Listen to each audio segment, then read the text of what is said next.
DMP commissioner M Sajjad Ali বলেছেন, বইমেলার নিরাপত্তায় রাজনৈতিক বিষয়টি মাথায় রেখে সব ধরনের ব্যবস্থা নেওয়া হয়েছে। পুলিশ সহ একাধিক আইনশৃঙ্খলা বাহিনী নিরাপত্তায় নিয়োজিত থাকবে। শুক্রবার সকালে সোহরাওয়ার্দী উদ্যানের বইমেলা প্রাঙ্গণে পুলিশ কন্ট্রোল রুমের সামনে এক প্রেস ব্রিফিংয়ে তিনি জানান, মেলায় কোনো ধরনের হুমকি নেই। রাজনৈতিক বিষয়টি মাথায় রেখেই মেলার নিরাপত্তা ব্যবস্থা অন্যান্য বারের তুলনায় বেশি নেওয়া হয়েছে।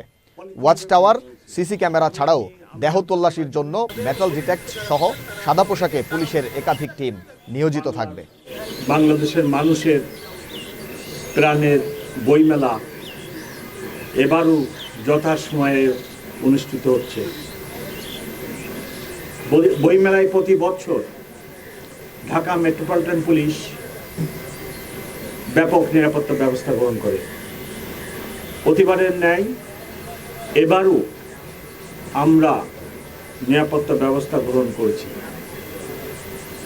সার্বক্ষণিক নিরাপত্তা ব্যবস্থা গ্রহণের জন্য আমার পিছনে আমরা একটা কন্ট্রোল রুম প্রতিষ্ঠা করেছি।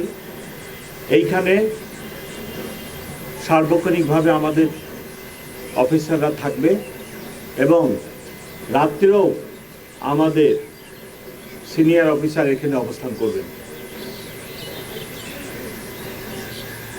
সিসিটিভি দ্বারা সমগ্র এলাকা নিরাপত্তা বেষ্টনীর মধ্যে আনা হয়েছে এবং এই কন্ট্রোল রুমের মাধ্যমে পুরো এলাকার নিরাপত্তা ব্যবস্থা তদারকি করা হবে।